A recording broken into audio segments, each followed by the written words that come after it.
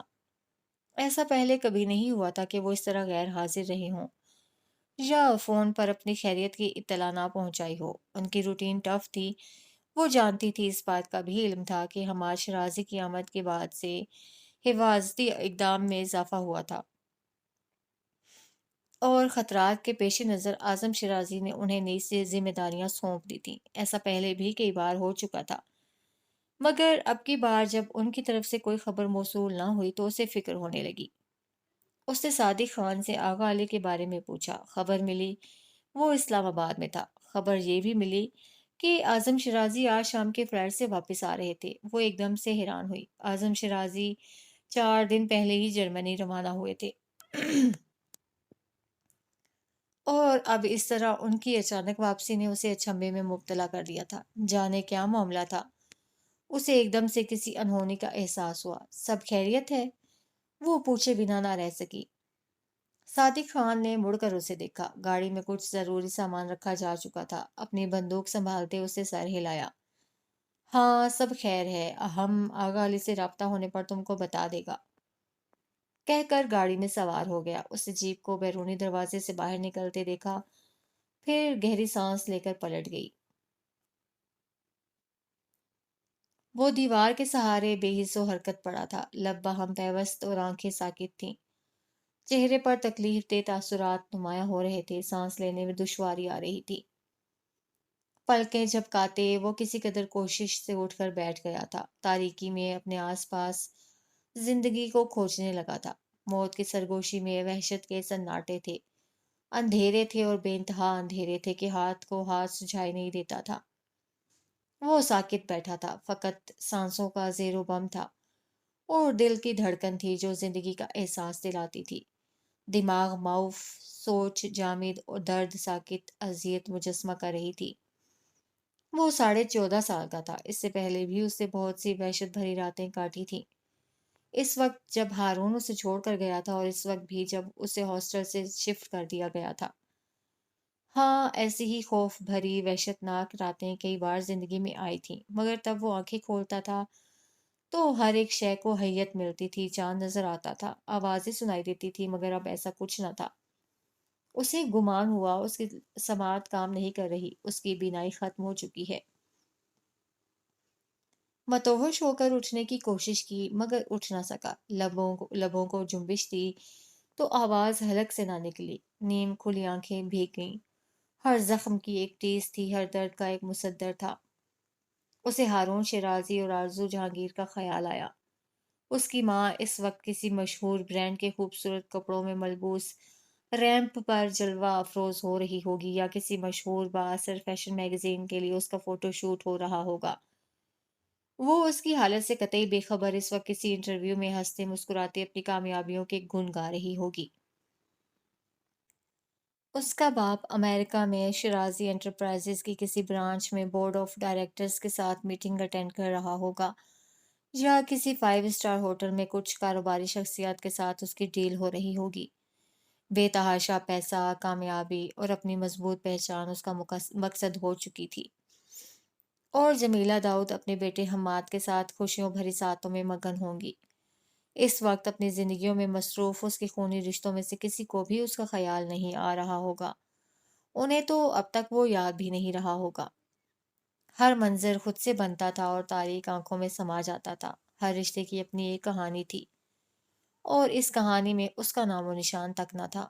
ایک غیر ضروری کردار، ایک اضافی بوجھ جسے وہ بہت پہلے ہی مار چکے تھے۔ نہ ہارون شیرازی کی زندگی رکی تھی، نہ آرزو جہانگیر نے پلٹ کر خبر لی تھی۔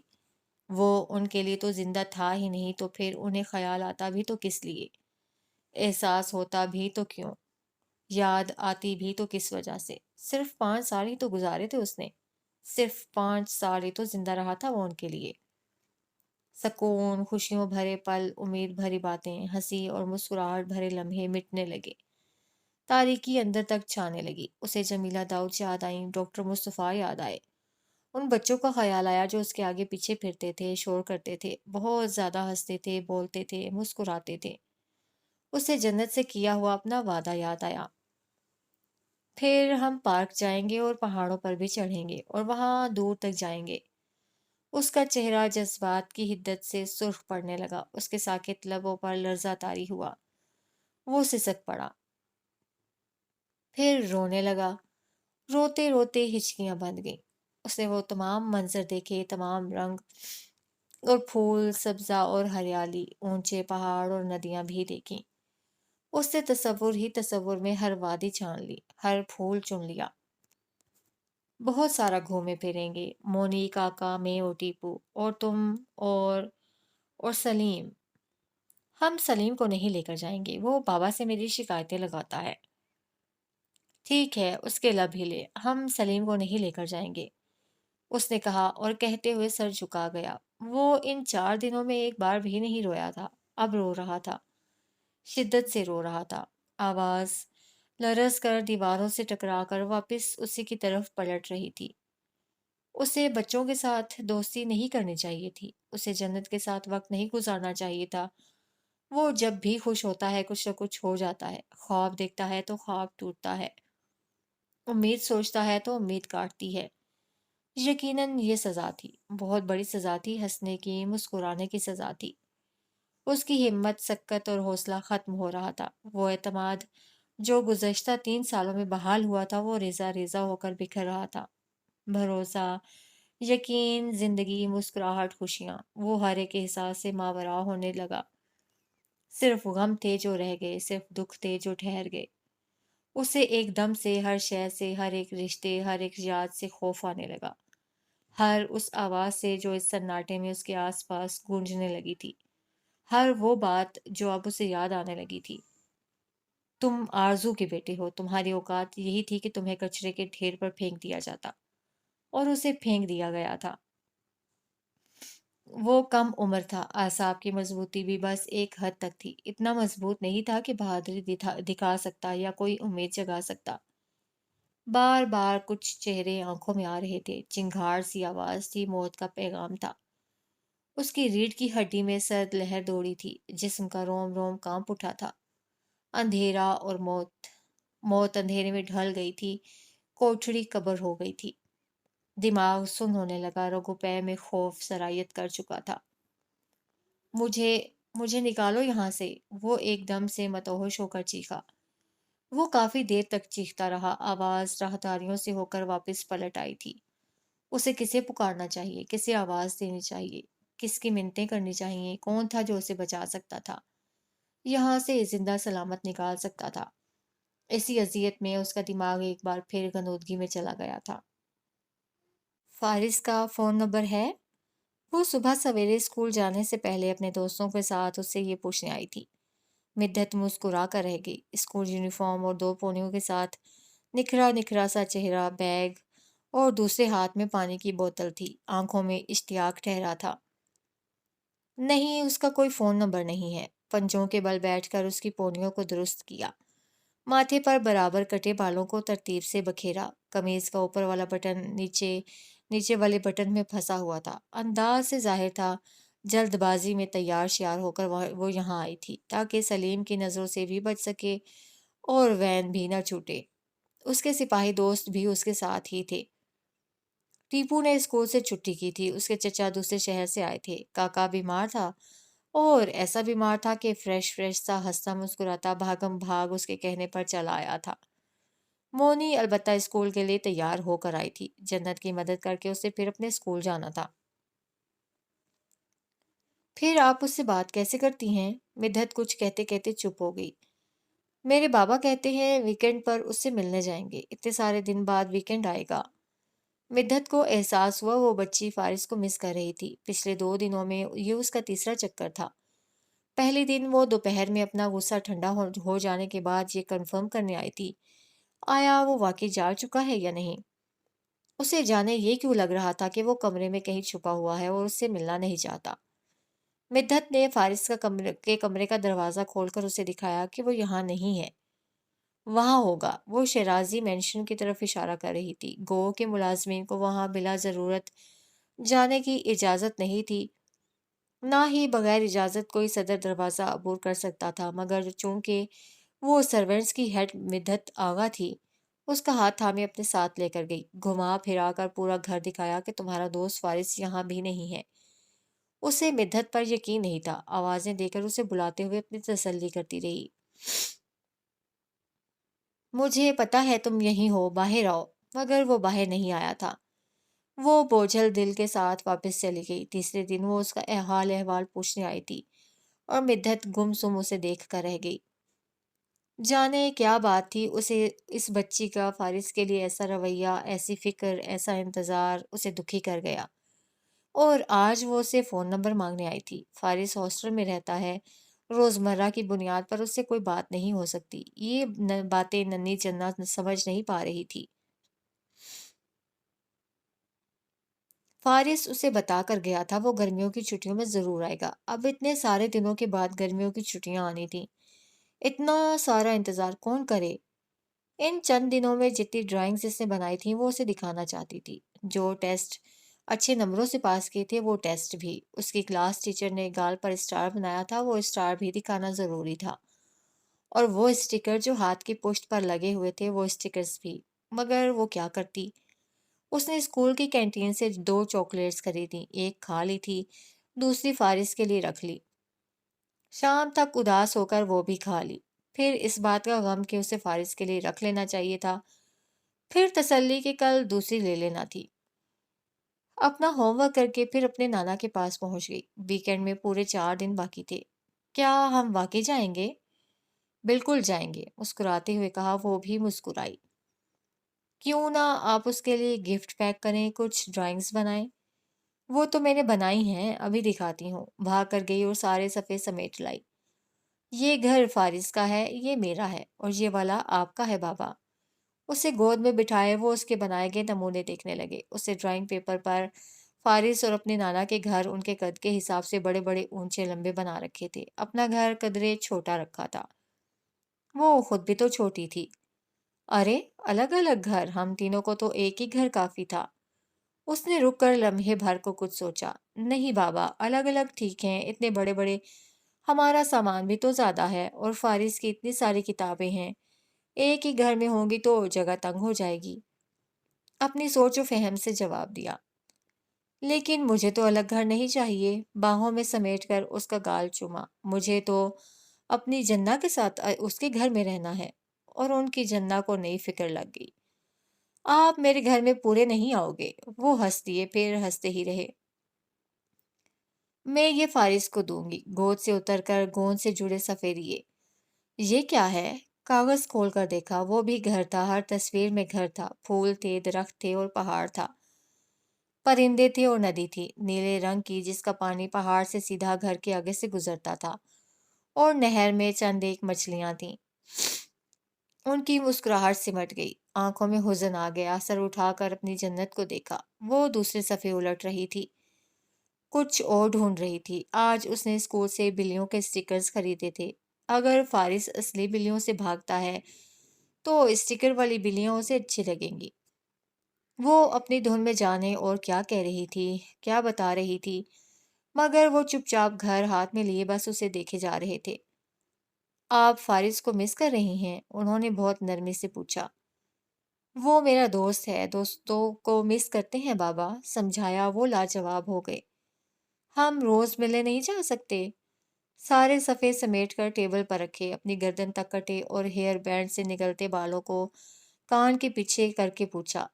1 ماہ 25 دن فارس یہاں گزار کر گیا تھا۔ وہ ہر روز اسے دیکھتی تھی، ہر روز اسے ملنے جاتی تھی۔ اس کی غیر موجودگی میں اس پر اثر پڑا تھا۔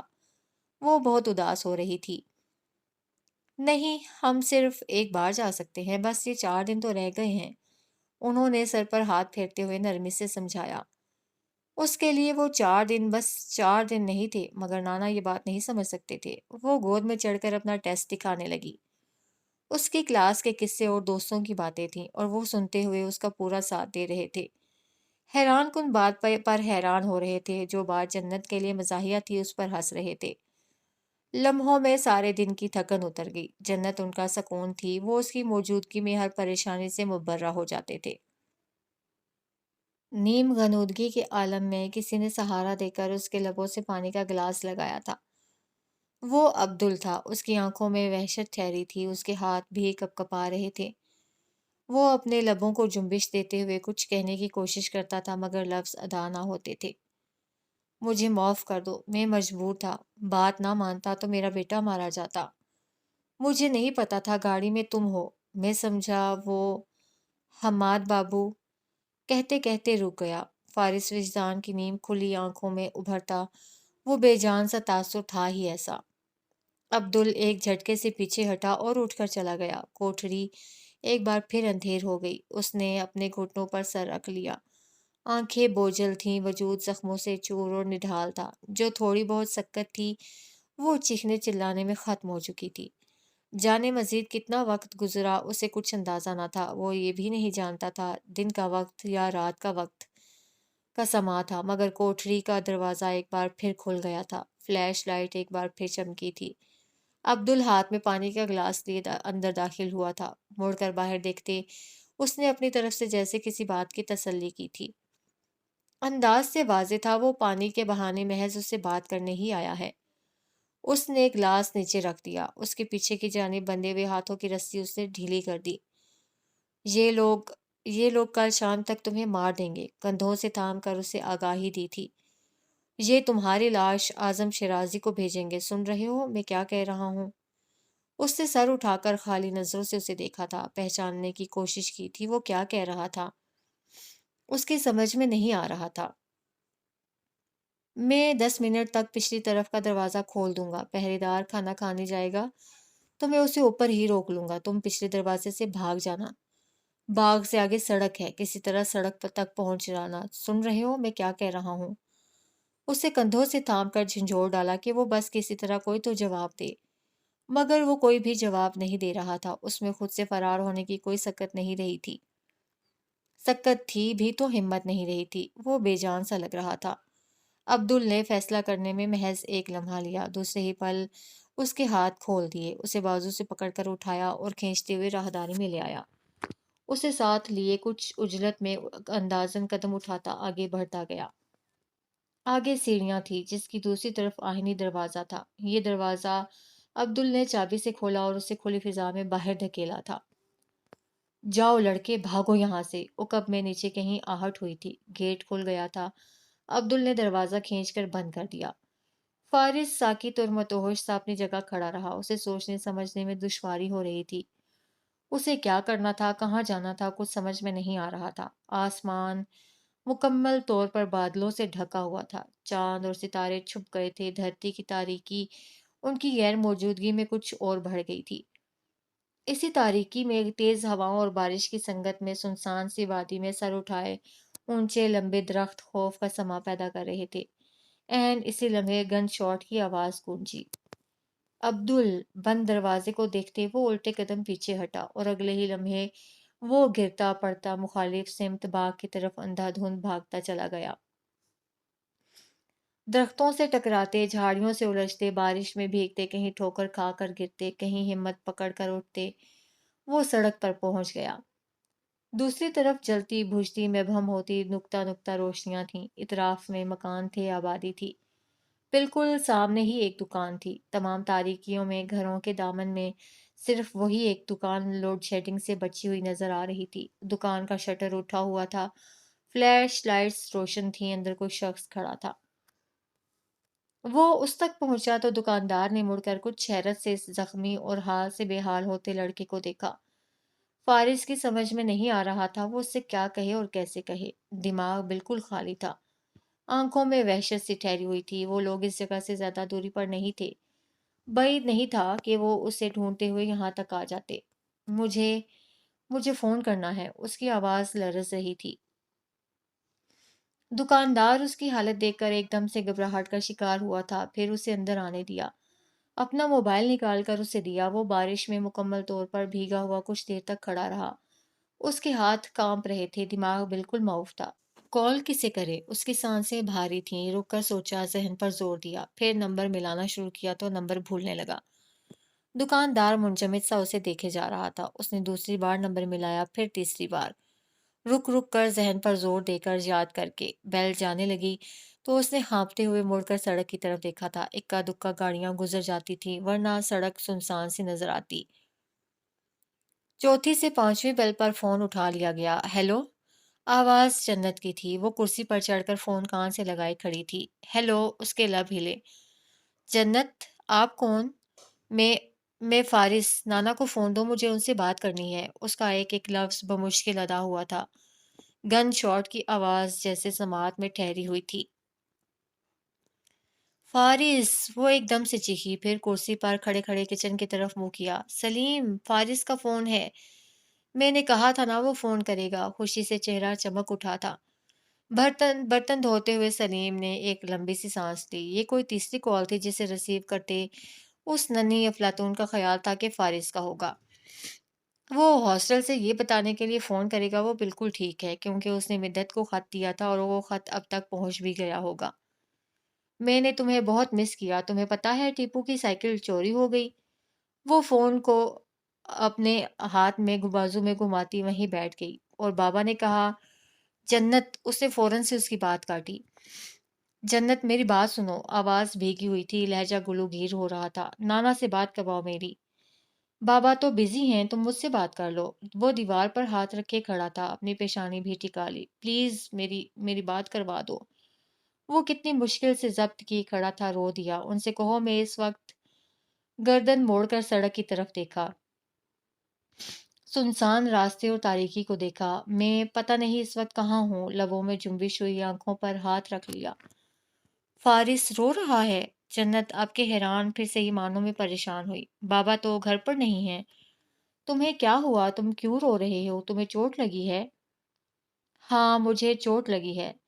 سلیم! وہ کرسی سے اتر کر کچن کی طرف بھاگی۔ اس سے پہلے کہ وہ مزید کچھ کہتا، سڑک پر گاڑی کے ٹائر چرچرائے تھے، جھٹکے سے بریک لگائی گئی تھی۔ فون اس کے ہاتھ سے چھوٹ گیا۔ وہ حواس باختگی کے عالم میں مڑا۔ اس نے بارش میں کسی کو گاڑی سے نکلتے دیکھا تھا۔ تیز روشنی سے آنکھیں چندھیا گئی تھیں۔ اس کا وجود مکمل عیاں ہو گیا تھا۔ وہ اسے دیکھ سکتے تھے، اس تک پہنچ سکتے تھے۔ اس نے کسی کو اپنی جانب اجلت میں قدم اٹھاتے دیکھا تھا۔ حواس باختگی کے عالم میں وہ دکان سے نکل کر مخالف سمت بھاگا تھا۔ سامنے ہی بائیں طرف سے آتی گاڑی کی ہیڈ لائٹس روشن ہوئی تھیں۔ وہ ایک جھٹکے سے رک گیا تھا۔ فارس! کوئی چیخا تھا۔ فضا گولیوں کی تڑتڑاہٹ سے گونج اٹھی۔ اس کے وجود کو یکے بعد دیگرے دو جھٹکے لگے۔ تیسری گولی اس وجود نے کھائی جو ایک دم سے اس کے آگے آ گیا تھا۔ وہ بے جان ہو کر نیچے آ گرا۔ دور کہیں پولیس سائرن کی آواز گونجی تھی۔ شور ایک دم سے تیز ہوا تھا۔ اس کی آنکھیں کھلی ہوئی تھی مگر کچھ نظر نہیں آ رہا تھا۔ وہ زندہ تھا مگر وجود بے جان پتھر ہو رہا تھا۔ ہاتھ بھاری، انگلیوں کو حرکت دینا بھی مشکل تھا۔ اس کی سانسیں اکھڑنے لگیں۔ اس کا ذہن تاریک ہونے لگا۔ آس پاس کا شور، آوازیں تھم گئیں۔ بارش رک گئی۔ ہر ایک شے حرکات و سکنات سے آری منجمد پتھر ہو گئی۔ گاڑی لاؤ، جلدی سے لاؤ! کوئی چیخا تھا۔ اس کے سینے کے نیچے داہنے حصے پر دباؤ ڈالتے ہاتھ جم گئے۔ وہاں جہاں گولی لگی تھی، وہاں جہاں سے خون بہہ رہا تھا، ضائع ہو رہا تھا۔ ہاتھ خون سے لتھڑے گئے تھے۔ اس کا خون، ان کا خون، بارش میں ایک ہو رہا تھا۔